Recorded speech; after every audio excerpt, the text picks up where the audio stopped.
Ukuzibulala ngabona kuyinto engcono kakhulu.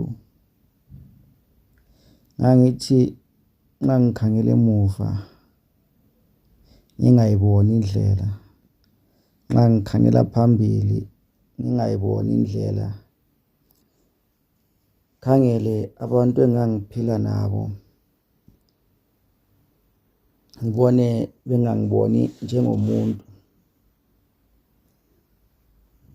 Abantu into babefuna ukungibona ngiphila kodwa ukuthi ngiphila ngani bengadingi kwazi.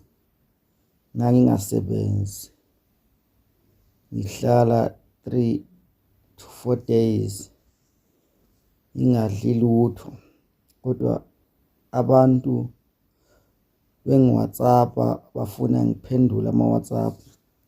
Nxa ngangikhuluma ngokuthi ngidinga usizo angila mali, abantu bavele bengangiphenduli. Abanye ngangibona ukuthi bacabanga ukuthi ngiyadlala. Kwaze kwafika isikhathini sokuthi ngibone ukuthi ukutshela abantu ngokuhlupheka kwami ngeke kungisize ngalutho, ngoba akekho wayengikholwa konke engangikukhuluma. Izihlobo angikhulumi ngazo. Izihlobo zazifuna ukwazi nje kuphela ukuthi ngiyaphila.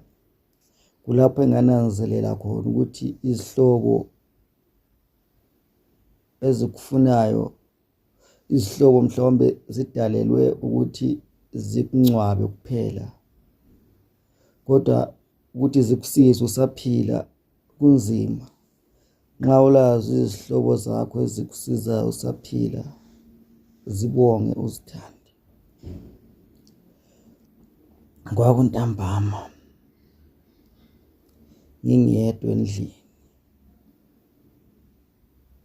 kungela getsi, ugetsi esephelile lapho engangihlala khona, ingekho ngitsho into yokudla. Ngacabanga ukuthi yini ezotshintsha impilo yami, ngayiswela.